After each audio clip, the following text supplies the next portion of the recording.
Bonjour, it's Hélène. Today I'm going to put my cosmetic chemist hat on and talk to you about sunscreen.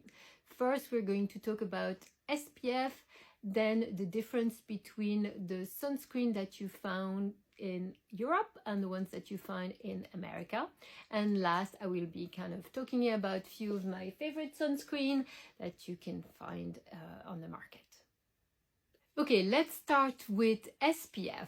You have probably been told that if you burn in 10 minutes and you apply a SPF 15 on your skin, this will allow you to stay 15 times longer under the sun without burning. This is 150 minutes, which is more than 2 hours. Well, let me tell you, this is not the way you should look at it. You should look at the SPF as a measure of strength of the product. So, you know, SPF 15 is really low. Most of them are SPF 30, and now we're going to be looking at SPF 50 plus.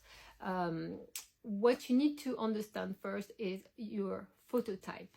So there are 6 phototypes, going from somebody that is blonde with blue eyes, very fair skin, to somebody that has dark hair, dark eye, and darker skin. And this is kind of the level of phototype, and you need to know where you're at. As an esthetician, I've also seen that because we are mixing, you know, mom and dad, basically, we end up with somebody that has a dark skin, but has a very sensitive skin. So your phototype is very unique to you. You should know how quickly you burn and how sensitive you are. Now, that's the first thing you need to know. The second thing you need to look at is the UV index. So this is easy to understand. It depends on where you are. For example, if you are on a beach in Hawaii or if you're in Colorado skiing, it's going to be a much higher UV index than if you're in Portland on a cloudy day like today.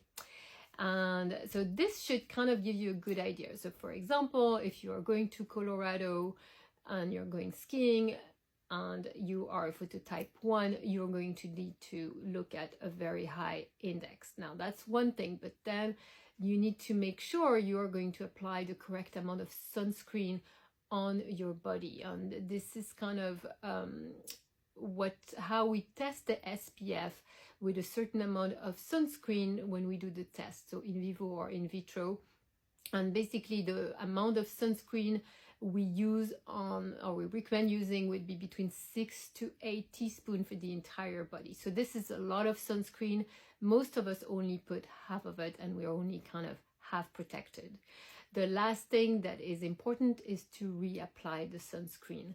And so depending on where you are, if you're a very UV high intensity, you probably will need to reapply your sunscreen more often.